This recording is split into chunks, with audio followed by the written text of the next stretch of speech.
anglerfish are his gonads. Now, the female will then use these gonads to reproduce whenever she wants.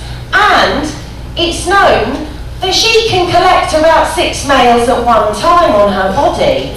So it's an ingenious mechanism because these are deep sea creatures and they very rarely meet. So by doing this, it's ensuring that they can create the next generation of anglerfish. And I am sorry about that, but yes, you can collect 6 males at one time. There aren't any photographs of that yet because these are actually quite recent. It's recently discovered this. So, poor men, but it's just how it is, it's just how the species reproduce. So, imagine you've got all the dating stuff out of the way, all that awful dating stuff where you've got to meet new people all the time. You found the person of your dreams. You run off into the sunset, you declare your love for each other, and it's all a happy ending. That is, until you get completely hammered at a party, and then you get a slightly wandering eye. You possibly kiss someone else, and then it all goes downhill. Well, researchers wanted to find out if the issue with alcohol consumption and fidelity was found in other species. And they found that it's not just us humans that sometimes get a wandering eye once we've had a few to drink. That is if you're a prairie vole. Now, prairie voles are monogamous, which means that they mate for life. Both parents raise the young, and they've even been found to show empathy towards one another, dishing out the cuddles when the partner feels sad. But it turns out that prairie voles, they quite like having a couple of drinks, being one of the only rodent species to freely consume alcohol if it's readily available. So what they did, they thought, well, they've got similar life strategies to us. Let's see if we get them drunk. Let's see if it will break down the lifelong bond. So they got a load of prairie voles and they put some ethanol in their water overnight just to see what would happen. But they also, they kept some of the partners sober, and they also introduced a load of other hot single prairie voles to the party. And the results were truly telling. Nearly 100% of drunk females stayed with their partners. In fact, they wanted to interact with their male partners more when they were drunk. But the males did the complete opposite. Nearly 100% of males, when drunk, had a wandering eye, took no notice of their previous lifelong partners, and were significantly interested in the hot new young females. Now, they also found that unequal drinking was a bit of an issue with vole relationships as well, with the males that drank really heavily were more likely to cheat on their partners, but males that drank moderately, they stayed faithful. But if both the female and the male had a similar drinking problem, they'd stay together. It's true love, isn't it? Now, this just shows, it's fascinating because it shows that humans aren't the only species that are known to have issues with fidelity when under the influence. And I think the moral of the story is always just drink the same as your partner when at a party. But that is it from me today. I hope you've enjoyed our brisk look at bizarre dating of the animal kingdom. If you do have any questions, I'll be out the back there for a little while. And I hope you enjoy the rest of your day. And thanks for getting up so early. And I'll see you next time. Thank you very much. Yeah.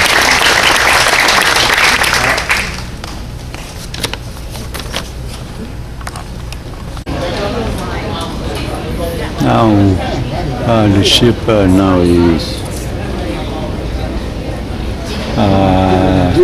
9:50 a.m.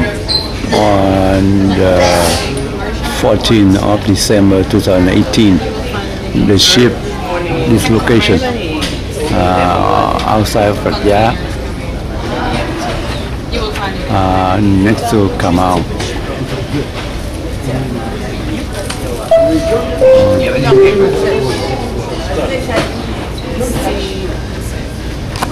Gateway port to Ho Chi Minh.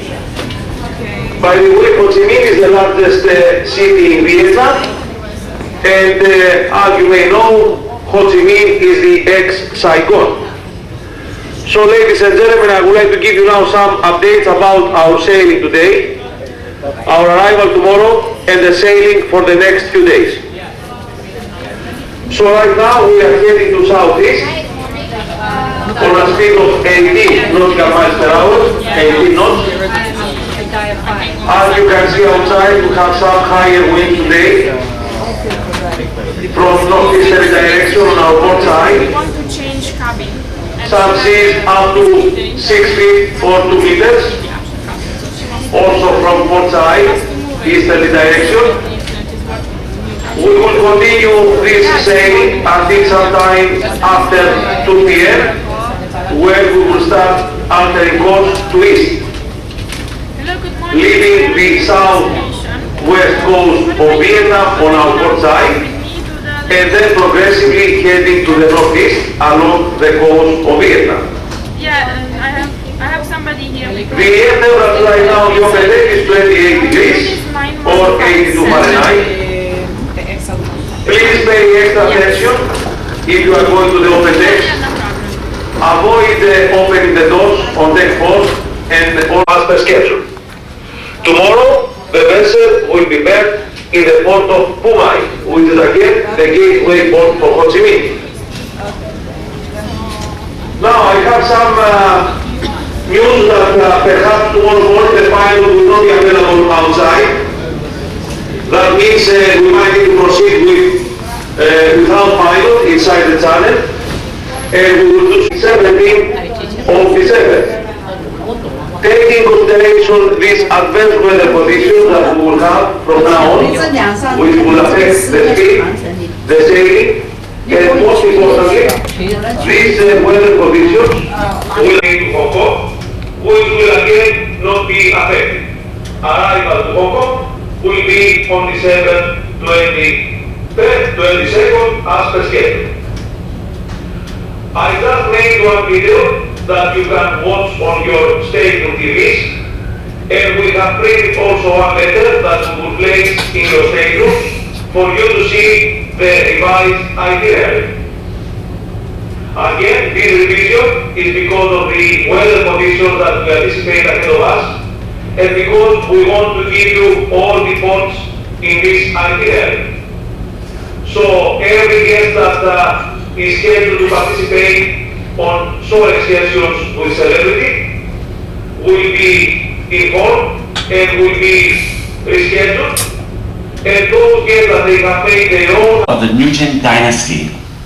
So you'll see a lot of old, this is Tu Duc Tomb, you'll see a lot of old structures. The citadel, citadel is being restored as well, quite well. And that approximately, I'd say about an hour and 45 minutes, you have a drive north to Hue. And then you have Hoi An. This is an old merchant town, an old trading town. So they'll have rivers next to it. It's a beautiful, colorful, kind of great spot just to go take some photos, do some shopping. And it has a beautiful mix of Chinese, Japanese, European architecture and a feel to it. So again, that's Hoi An, and that's approximately 1 hour and 40 minutes away. You can see the yellow buildings, and I'll show you a few slides about Hoi An. You do have to go through Da Nang City to get to reach Hoi An, and Da Nang City is the nearest location to where we are. This would be the excursions where we would do on your own to get to Da Nang City. Da Nang City is approximately 50 minutes away. So again, we're in Chiang Mai Port, we're in an industrial port, there's no town right there. There is a small beach resort nearby, but it's a less touristic beach resort really, that particular area. So Da Nang City is approximately 50 minutes driving to get to the city center. And I'll show you a few photos as well to get you familiar with that. So here's the slides to show you, I've circled them here. This is Da Nang, this is the closest spot. Here you're going to go up into the mountains, up into the rice fields over to Hue. and then this is Hoi An. Those are the three, and this is Chiang Mai port. This is a port right here. So again, we're going to be docked kind of between Hue and Da Nang. Again, industrial pier, just be careful if you're taking taxis, again, registered vans. If you're booking excursions, a lot of them, might not have insurance, those type of things. Just, of course, try not to leave too rushed if you're going independently. Make sure you talk about the prices and you got everything set before you depart, and your sites and where you're going to go if you do. There will be some locals that'll be outside here. Not official taxis, let's say, because it's too far from the city. They won't have, but they'll have vans and different things if you're going to go independently. Now that's a rainy day. Hopefully that's not what it's going to be like, but again, we're hoping that the weather's going to get better here. And one of the reasons why the captain's delaying us, let's say, from one day to go in. So hopefully that'll be okay, and it'll work out as the best move that we could do. Now this is the map of the religions. You can't say it's just one religion, like you go to a Catholic church or a Jewish synagogue or an Islamic mosque where only one religion is practiced. When you come into the East, many of the religions blend together and they're practicing similar things. So, with Buddhism, 500,000 adherents around the world. Confucianism, they say about 6 million. But again, Confucianism to us is more philosophy. And lots of people that stem from China have this Confucian ethic. There's lots of principles that they follow in their daily lives. So to limit it to 6 million is perhaps rather limiting. Sikhism is very young in a way in terms of religion, about 1500. Again, it's coming out of India, some of the battles that took place in the olden days.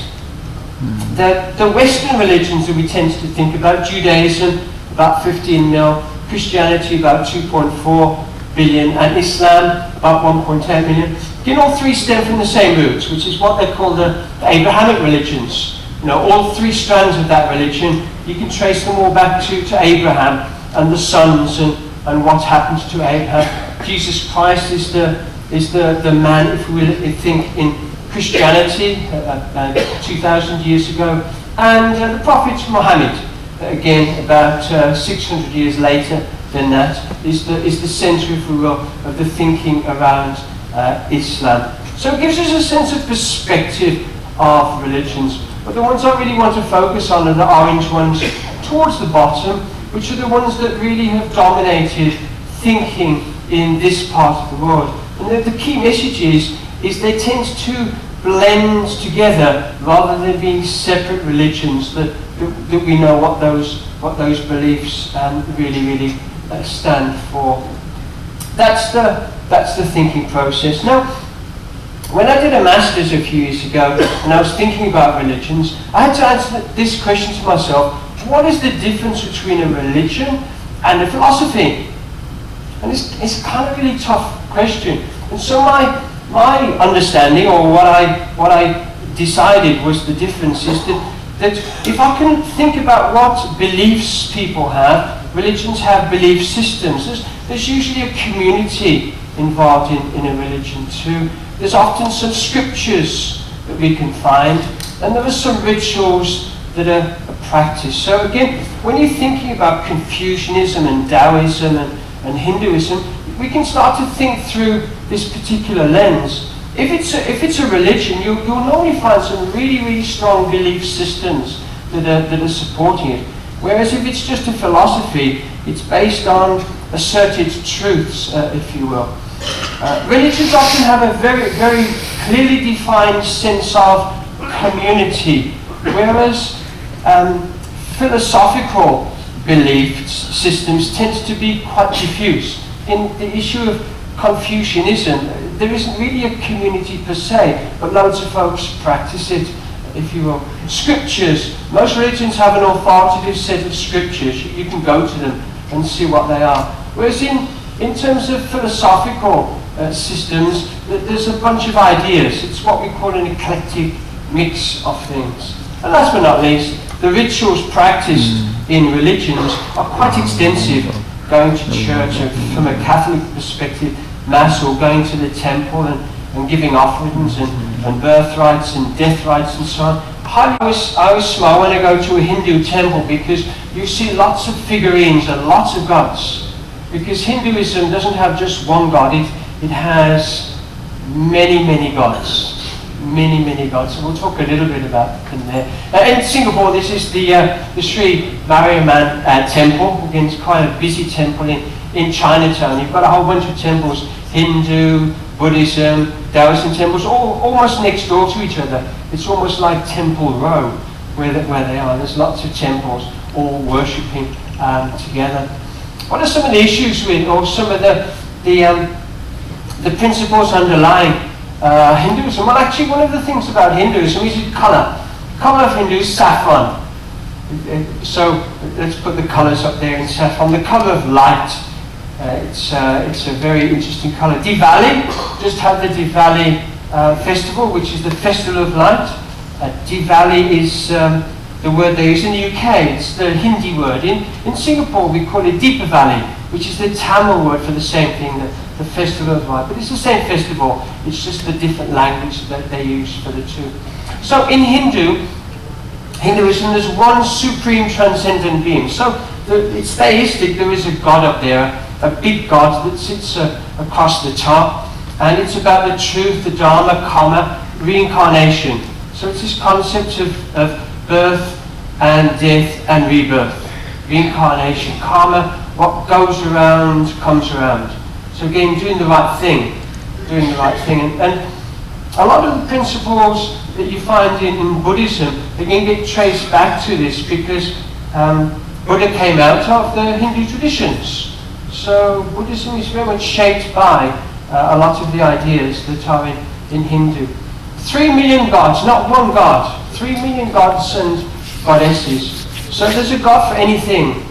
So if you talk to a practitioner of Hinduism, pretty much every day they'll be sending a worship to a different god. And depending what they worship, they'll often worship food. They'll pick the colour of the food to reflect the day. And each day has a colour as well. So it's quite an interesting way that they go about things. There's 3 main gods, I guess. Brahma is the creator of life. The second main god, and I say main god, it's my understanding of it.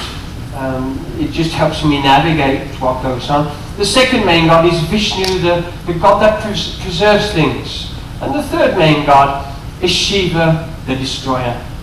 Now, when I started out life many, many years ago, I started out life building operating systems in IT. I come from a very technical background. And the first time I encountered Hinduism, I had to smile, because it reminded me of business. Brahma, the creator in business, I guess the marketing department is the department that creates things. Vishnu, the preserver, the chief financial officer, preserves all of the wealth in the company. In terms of the destroyer, well, that was always IT. We would always create chaos wherever we went. So, in a way, these 3 ideas, preservation, creation and destruction, fit the Hindu psyche of birth and reincarnation and so on. And then it does a lot of what we do in life, does it not? It was very much an oral tradition, but it got converted to Sanskrit about 3,500 years ago. Remember those dotted lines that I put in, when it went from a kind of a loosely structured religion to have a shape within it, and it created the kind of the rituals and the documentation trail that people start to follow the scriptures for it. The teachings which are captured within Hindu are written up in the Upanishads, and the rituals, very much a ritualistic religion, are what we call the Brahmanas. That's why you get the Brahmin monks. They're the guys that practice the rituals for Hinduism. So it's the world's oldest religion, which is a really interesting thing for it to do. When when you see a temple that looks like that, classically it's a Hindu temple because there's so many gods. Because there's 3 million plus gods. You see gods plastered everywhere. You go into the temple, there's lots of little places to give offerings to all of the different gods of the day, and so on. So they tend to be very colourful, very smoky, very noisy, very busy, somewhat chaotic places. They're not quiet places of repose. Kind of noisy, busy places as well. There is nothing noble, an old Hindu proverb says, in being superior to some other man. True nobility is in being superior to your previous self. So it's a religion that focuses a lot on the self and self-improvement, and not churches. It's humongously huge. Fantastic place to go to. So, Buddha said we are shaped by our thoughts, we become what we think. So, the ethos behind Buddhism is a much more personal religion. It's about suffering and the things, the physical and mental things that you and I can do to conquer, to overcome our suffering. Because when we can overcome our suffering, the intention is to reach nirvana, to be released from suffering. So, rather than to me being a religion with a set of scriptures, which Hinduism is, it's very much a personalized way of thinking about one's life. And it's not surprising that quite a number of individuals over the years have taken to a form of Buddhism in terms of being more mindful and becoming more aware of what they do in their life and the impact that they have on other people as well. So it's kind of an extension of some of the ideas on Lantau Island. But what's kind of interesting is Buddhism asks us to think about where do we place our focus. Is it all upon ourselves, or are we really focusing on the true spirit of Buddha themselves? So it gets us to shift the focus, not just on us, but also on the Buddha too. And hopefully, if we get it right, if we really intensely take the focus away from our own personal desires, that is how we get ourselves to this state of enlightenment, by focusing on principles that let go of those desires. So I simply, and that path to enlightenment is what we call the Noble Eightfold Path. Buddha talked about the path from samsara to liberation. Samsara is the wandering, because, as you know, he kind of wandered the world trying to find enlightenment. So what's the Eightfold Path? Well, there's 8 things that it sets out we have to follow in order to reach enlightenment. The first is about wisdom. It's about thinking. It's about excuse me. It's about having the right views and understanding things as they are, not as we would want them to be. So it gets us to suspend judgment when we see things. So rather than saying that's right or that's wrong, to say, well, it is what it is. And how can I understand what it is and what it means to the people who are doing that? Second thing it asks us to think about is to have the... We're going to talk about that. Now, if you look at Vietnam, it's kind of a long, thin country that we're looking at here. I showed it brown, and we can take a little better look at it. You see that, number one, it's surrounded by water in terms of the China Sea, the Gulf of Tonkin, and the Gulf of Thailand. In terms of land borders, its basic land borders are with China towards the north, a long border with Laos, and then just this little bitty border down here with Cambodia. I won't read you the numbers, but you can get a sense of the size of the land area, and you get a sense of that long coastline. And as you noticed when we were traveling last night, and you'll see it more and more as we travel up the coast, there are just a lot of fishing boats. Major industry, and of course a major food source for Vietnamese people. Now, I always like these.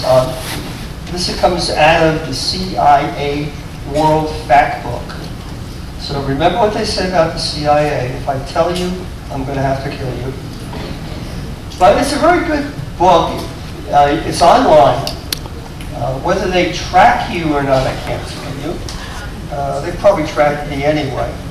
And so they tend sometimes to lay the countries over the United States map. So you can see how it lays out. It lays out from the Wisconsin-Michigan area all the way down to Tallahassee, Florida. Sometimes it takes up other areas. If you wanted to get a comparison with the United States state, it would be the size of Tennessee. Now, we'll take a look at its flag.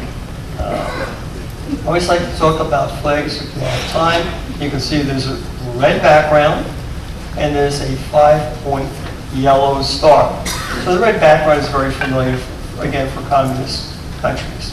So the symbolization of this in Vietnam is the goals of the social revolution. Now the 5-pointed star itself talks to the 5 classes of people in Vietnamese society.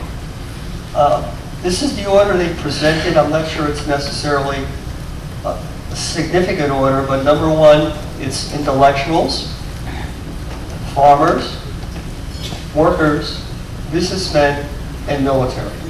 So those are the 5 classes of people in Vietnamese society as envisioned on the flag. Now here we see the emblem of Vietnam. Again, you see it's somewhat circular. We see a red background. We see a yellow star in the middle. The text, which is tough for you to read, basically translates to the Socialist Republic of Vietnam. Now, the symbolism here, the red background and yellow star represent the Communist Party of Vietnam. The little yellow cog wheel right here, all right, that represents the cooperation of industry, labor, and agriculture. Now the capital is Hanoi, and again you can see the population is a little under 8 million, or just about 7.59, and again you can see the size of Hanoi, and of course it is way up here. And we're basically going first to Ho Chi Minh City first. As a socialist republic, basically it's communistic in nature. There is the 9th president of Vietnam, is Tran Dai Quang. He became president on the 2nd of April, 2016. How did he become president? Well, not in what we call elections in terms of the United States or Great Britain, but rather he is elected by the National Assembly members. Then he has a 5-year term, and surprise, very much like Vladimir Putin, he received 98.9% of the vote. The next major person in the government is the Prime Minister. All right, and his name is Nguyen. Now, Nguyen is a very common name you'll see in Vietnam. In the Imperial Way lecture, we'll talk about the Nguyen dynasty, but you'll see it also in terms of names of streets and, of course, in people's names. So Nguyen Van Phuc, and he's been Prime Minister since the 7th of April, 2016. Now, he gets his position by being appointed by the president. So, of course, he's going to be a loyalist in terms of his views. Now, they have a constitution. All right, the Constitution is basically a preamble with 11 chapters. They have a cabinet. All right, the cabinet members are proposed by the Prime Minister. They are then appointed by the President, and then they are confirmed by members of the National Assembly. And as I said, there's only one political party there. You're either a member of the Communist Party of Vietnam or you don't belong to a party today. Will that change? Well, who knows? A lot of countries are changing over time. Now, it is a unicameral government, only one body, one legislative body, or parliamentary chamber. And that's called the National Assembly. And it meets twice a year for a total of 5 years, which to me is very logical. The more politicians meet, the more trouble they get with the population. There's 500 seats. Right? In 2016 was the last election. 496 candidates were elected, but interestingly enough, 21 of them were not members of the Communist Party. So I guess it is possible to get elected. Now let's take a look at the economy. All right, so here we see the economy of Vietnam, 37th highest in the world in terms of gross domestic product. It is larger than Belgium and smaller than Iraq. So that gives you an idea or comparison of where it stands. Now you want to do another comparison. At that point in time, the United States GDP was $18.56 trillion. So you get a sense of the size. Now, how about per capita? Well, it's got a very low per capita income. So again, per capita is just doing the division, GDP by population. So it doesn't mean that everybody there makes $6,400 a year. Some people make a lot more. Some people, unfortunately, make a lot less. It sits about 161st in the world, larger than Burma and smaller than Uzbekistan. Now, I can tell you, I've been to Burma, and Burma is one of the poorest countries I've ever traveled in. So, it gives you a sense of that. Again, going back to the United States, same time period, per capita is 57,300. Very significant. Okay, there's the population, and there's this graph that the CIA people always put in there. It shows you population, male, female, versus age group.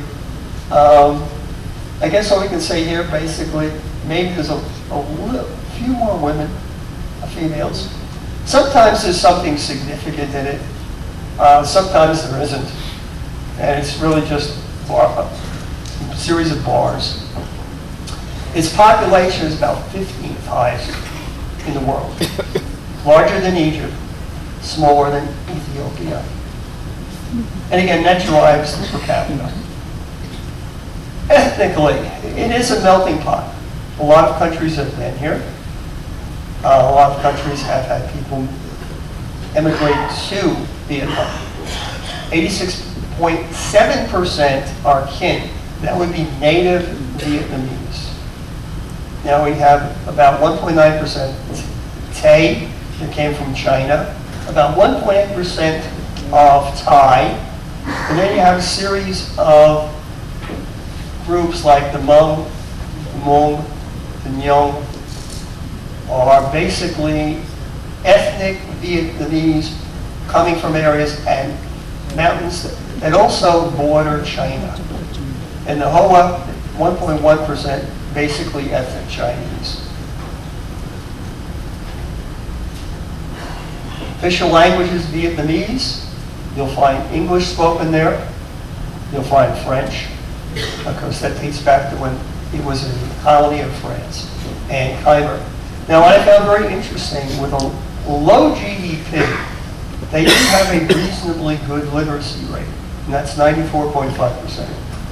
So the ability to read and write in your own language is much better than I would have thought. Now, religions are interesting. I'm not happy with these numbers, to be honest with you. And the large number that the CIA came up with says that 81.8% of people either said they had no religion or refused to state their religion. A lot of the books that I read say Buddhist is the largest single religious group. You have a large group of Catholics from the French colony days. And then we get into some of the ethnic ones. Hohai, Cao Dao, and a very small percent of Protestants and Muslims. Nearby, you'll see a church on this photograph that we'll be looking at a little later. Money. Well, if you change your money into Vietnamese dong, you're going to be carrying millions of dollars around with you, or millions of dollars. First time I went there, I said, this is very reminiscent of Italy before the European Union, where you had very, very large numerical bills. And you might spend something like 2,000, 3,000 lira to buy a loaf of bread. So here you see some of the basic banknotes. I'll show you the coins in a minute. And of course you can see that Father Ho will be smiling out at you when you use the money. Now there's some older banknotes, much lower, 100, 300, 500,000.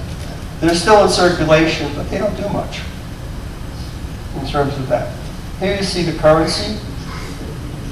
And these were the exchange rates before I left for the ship, in terms of what you would get. Of course, if you're changing money and a money changer, you're not going to get those.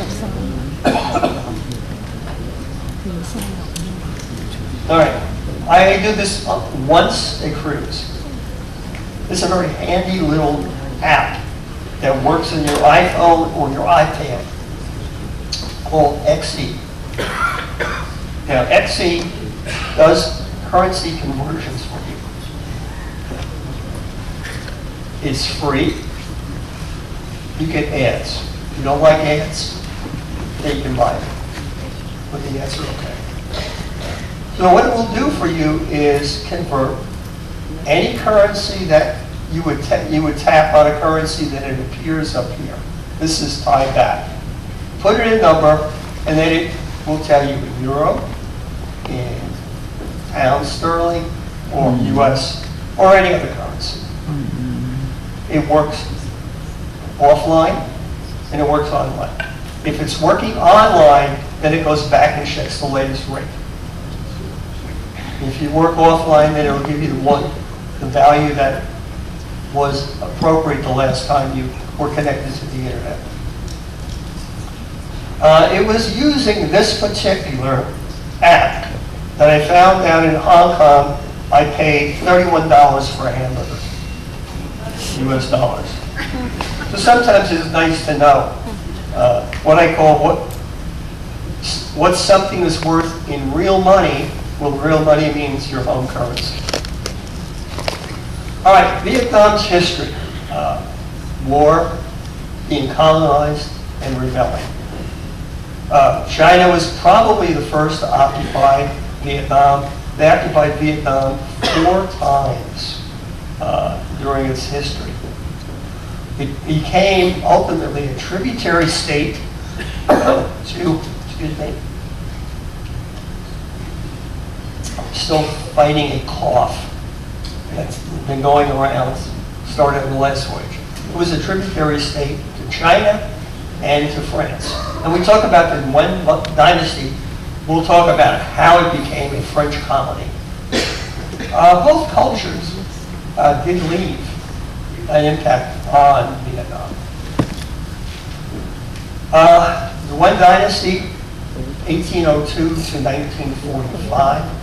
Key about 1945, because that's when the communists took over. Shown there is Bao Dai. He was the last of the Yuan dynasty emperors, and he was the one who basically surrendered to Ho Chi Minh's forces. That caused the French to leave.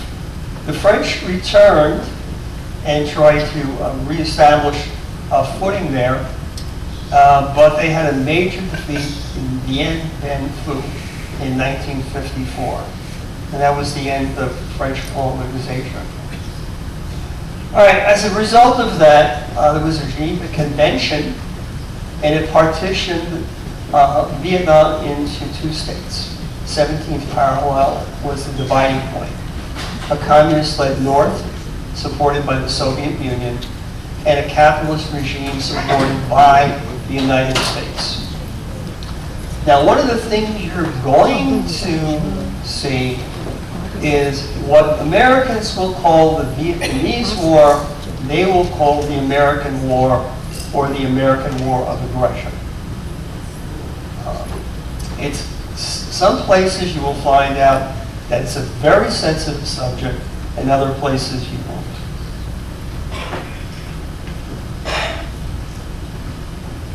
All right, so we're going to talk about Ho Chi Minh City. It used to be known as Saigon.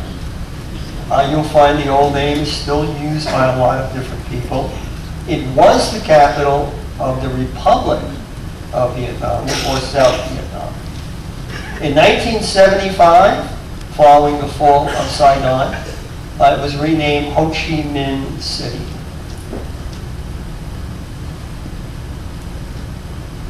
Again, I'll give you a sense of the size of the city, so I won't read it to you. It goes back to a story I was teaching at one university, and they, at the end of every semester or school year sometimes, they would ask questions of the students. And one of the ones that was answered very vehemently was, "Don't read the slides to me. I can read." So I try not to, but I'll slip probably. All right, now there's cultural differences between the North and the South. And that's just the nature of that division that took place on the 17th parallel. People in the South tend to be more business-minded, more hospitable. People in the North tend to be a little bit more sensitive to the issue of the American War of Aggression. All right, now what can you see?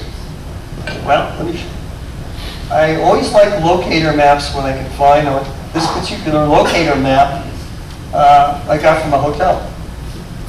And so the hotel was here. I guess I'll just show you the hotel. And everything resolves around a square, and we'll talk about that. And then a lot of things are just walkable from that square. But again, the word walkable means different things to different people. To do that.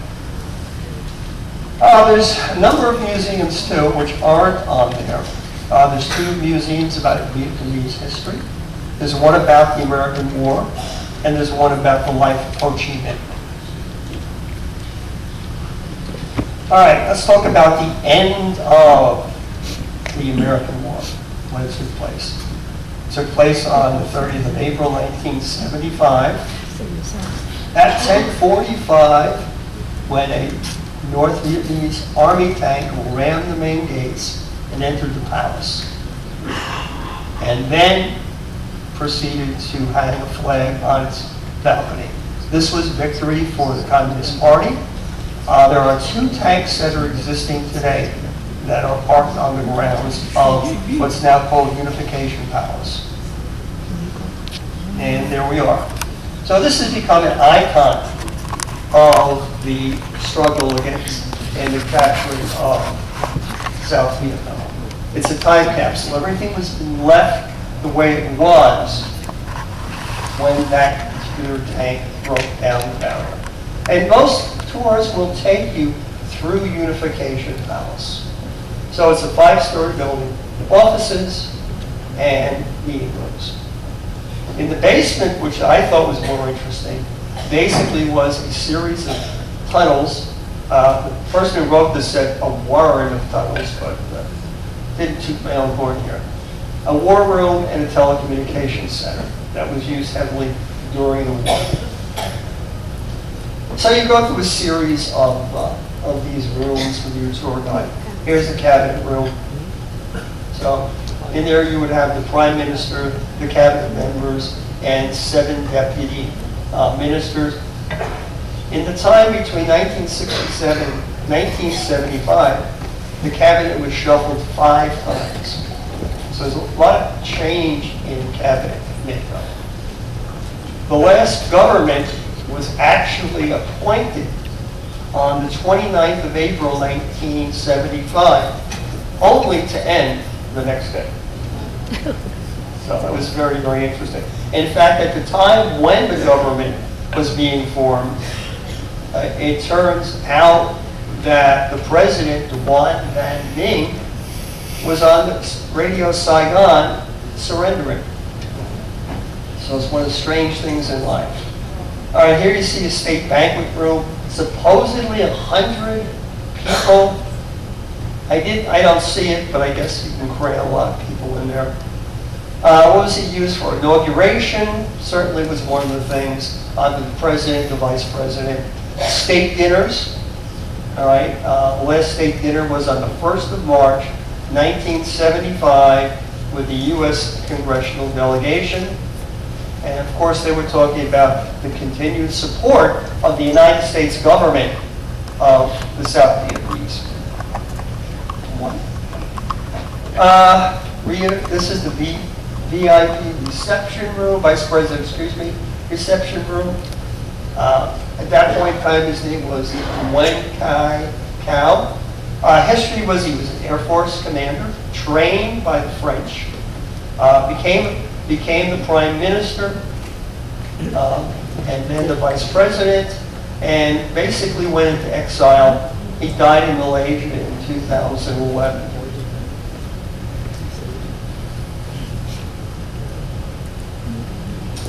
Here's just one small picture of the war room. And basically, this was the situation during the American War. Basically, the military leaders as well as the president would be located down there. The information that they would have on the series of maps there on the wall behind and on the side walls you can't see would be the positions of the forces in the South, both the South and the North Vietnamese armies, the position of the United States and Allied forces. And on the top of the roof, we see a Huey helicopter that's owned by the United States. This basically was part of Operation Frequent Wind. Frequent Wind was basically the process of evacuating American civilians and at-risk Vietnamese from Saigon prior to the fall of the city. And it was carried on from the 29th to the 30th of April, 1975. The estimated 7,000 people were evacuated by helicopter. This is one of the most famous pictures about the evacuation. Most people think that it was from the U.S. Embassy, but it was not. It was from an apartment building called the Pittman Apartment Building. It was located on 22G along Street, and in reality, what they were evacuating were people that were identified as being at risk. Okay, now let's go to the starting point if you're doing it, and that's right here in the center of the locator map. All right, and that's Ho Chi Minh Square, right in the center of the city. All right, this is where again you have the opportunity to walk, quote unquote, and view. What you're going to see. All right, let me take this off. What you're going to basically see on all sides is the French colonial architecture that took place. All the way in the background is the City Hall. Typically a place where people would take pictures. So let's move on. All right, so there you see a statue of Uncle O with a little girl next to him. Again, that's in the square. And somehow between 1990 and 1995, the little girl fell out of favor. And she was replaced by just a statue of Ho Chi Minh standing. And as you can see the size of the statue. And again, the City Hall was in the background. Great place to take a picture daytime and nighttime. Now, The building was originally called the Hotel de Ville. It was built in 1898 by the French and put into use in 1909. The article I read and myself made a fatal mistake. It was no hotel. And how did I find that out? Well, I said it was a hotel on the last voyage, and at the end, the French gentleman comes up and says, that's not what it means. He says, but I wasn't sure what he said. He says that's a staying in France that has a different meaning. So, one of the things I have to do when I get back to the States is bone up on my French and try to figure out what does that really mean. Now, it became the People's Committee Hall in 1975. Again, picture of it. 3 buildings, center, left, and right, currently closed to the public, but a beautiful, beautiful shot. You see the fountains in the front, circular fountains in the front, and the building in the back. Thank you for taking a picture of me because it's not worth it. All right, again, while the French were there, they wanted to kind of recreate the types of things that they did back in France. And so one of the things they built was an opera house. Again, French colonial style. Built in the 19th century. Today it's called the Municipal Theater. But it was built to be an opera house.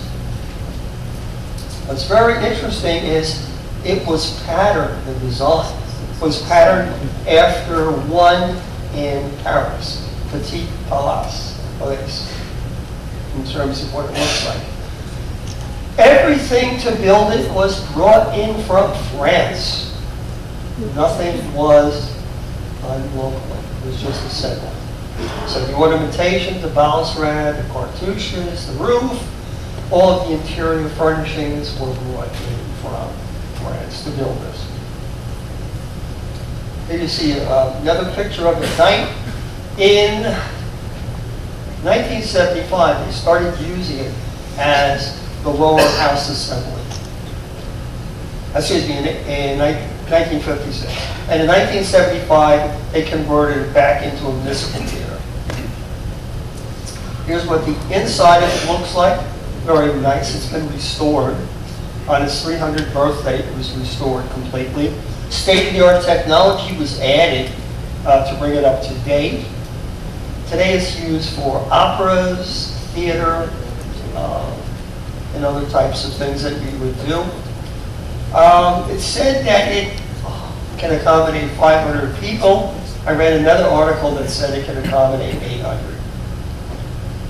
So it really doesn't matter when you look per se.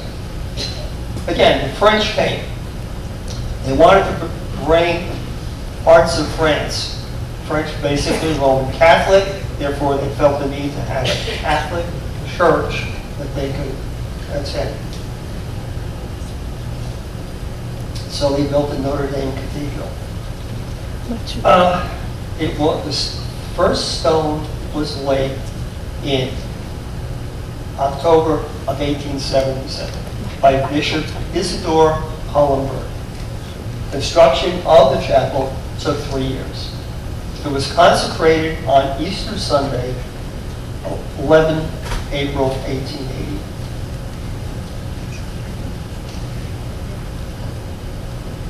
Again, French colonial in terms of its style. As I said, it's located very close to Paris Square. In 1962, it achieved basilica status. So now it is the Basilica of Saigon Notre Dame, in terms of what it's called. You can see two rather large bell towers there, and the bell towers are a total of 6 bronze bells. You can see on top of the bell towers there are 2 very large crosses. Cross height, don't have it. Okay, cross height is about 11.5 feet or 3.5 meters. The width of the cross is about 6.6 feet. The crosses weigh 600 kilograms or 1,322 pounds. A little bit look at the back end of it, showing the presbytery. The overall height to the top of the cross is about 198 feet or about 60.5 meters. Again, like the Opera House, all the materials were brought from France to construct the cathedral. Total cost is estimated at 2,500,000 French francs at the time it was built. Now, like many, many churches in the world, there's always someone who will see something that they deem might be a miracle. And this is true for the cathedral. There's a statue of Virgin Mary in the garden in front of the church. In 2005, it was reported that the statue shed tears. This, of course, once someone saw it or thought they saw it, it attracted a lot of people to come. Theoretically, the tear flowed down the right cheek. Of course, then the church put together a team to investigate whether or not this was a miracle. Ultimately, the church never confirmed. Just a picture of what the church looks like. We're looking down this central knob to the presbytery in the back. This is the most unusual thing I've ever seen in a church. We have a statue of Virgin Mary in an alcove. We see to the right of that a stained glass window. There's 56 panels in that window. Again, the stained glass was brought from France. But what's very unusual is the neon around the statue of the Virgin Mary. I cannot say I've ever seen that anywhere in the world. And I spent a lot of time, since my wife's native-born Italian, a good deal of time in Italy. Post office. Well, again, the French wanted to have their own post office. So they built a French colonial-style post office. Circa 1886 to 1891. It was built on a design of a building by Gustave Eiffel. It is still working post office and one of the busiest post offices in Vietnam. Kind of a look inside. Many people think it looks more like a European railway station from the past. Telephone booths. Now, how many people remember telephone booths? Okay, well, since I used to be in the telephone industry at one point, quite familiar. Now, before the cell phone and the mobile phone took over, there were a lot of telephone booths in the world. The more modern ones at that time basically have what we call coin collectors. You walk in, you dial your number, someone tells you insert 35 cents, you put the coins in, and then you get the connection. And as your time runs out, you get told to put more money in. This predates it. And I've seen it in the Caribbean, but I haven't been in the Caribbean lately. And that is, what you would do is you want to make a phone call to someone.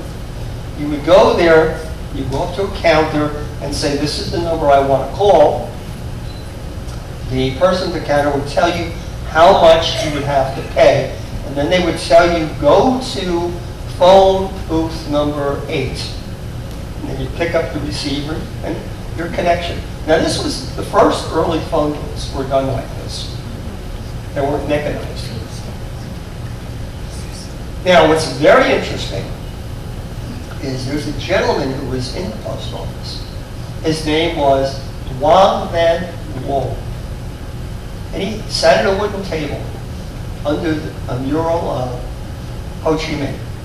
And he had a sign, information and writing assistance. Now, it's the writing assistance that's the interesting part. He started doing that at the age of 17, and he became a public letter writer. So if you look at that time, literacy probably wasn't to say.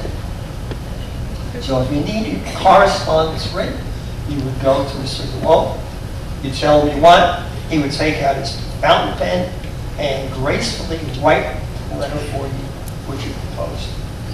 Probably also write the response, would be my guess. Well, if you're going to live in a town, you need a market. So if you look at this little area right here, all right, this is the market. So we're looking at it today.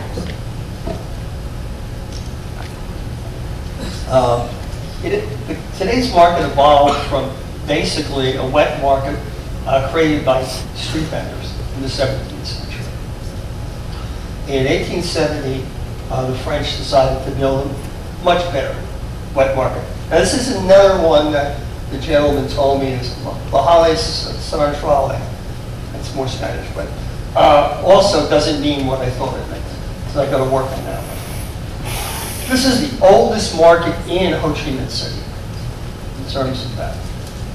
The current market you can see today was dated in 1917, refurbished in 1985. If you were to go there, start as early as you can, which is a little difficult because of the port versus the city. You can haggle with some products. Other products are price fixed. What would you expect? Fruits and vegetables, fresh and dry, you can find there. You can find plenty of fish, again because of the coastline and the diet. And you can find meat. How many people have a butcher today? Okay, so everybody buys their meat and poultry shrink wrapped in plastic? Yeah. So most of us don't know. There is one butcher near where I live in New Jersey, when I go to New Jersey. And I remember one day walking past him, they bringing up big garbage cans. I started to hear noise in the garbage can. And then I heard, well, it was goat. So again, in that area, goat is part of somebody's diet. All right, again, what do we see here? We see basically coffee, tea, spices, and nuts. Now, there's a woman, tour guide that I used in Mumbai, and she took me to the Crawford Market, and she lamented that the Crawford Market was basically vegetables, meat and stuff like that. But all of a sudden, electronics came in, all of a sudden, tourist stuff came in, and that's true with what we're going to see. You're going to start to see souvenirs, in addition, electronic goods, watches, luggage. So again, kind of changing over time. And of course, here we see the ubiquitous shirts. Now these are more pre-made shirts that local people could buy. And then something else that's very unique is here. Now there's one again in Mumbai, a market in Mumbai where you can go. And that's material to create clothes. Now my wife, at a younger age, was a very good seamstress. And she used to make clothing for our daughters. But that was a time when you could go to a store and buy the material and buy the patterns, becoming more and more difficult today to do that. Also, that way is more expensive than buying clothing today at Walmart or at Kohl's or Penny's or wherever you buy your clothing. So that's a little bit of a look at Ho Chi Minh City, some of the things you can see. As I said, we have one coming up on Imperial Way. Now is 3:30 a.m. on the 14th of December 2018. The ship go by Muối Cà Mau.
we finish modestly higher, the gains erode sharply throughout the day. And so I think that the operative word here is volatility, and it comes down to, it's not really so much about the fundamentals, and it's not about valuations, it's about liquidity. And that's what's causing this intense volatility and market weakness.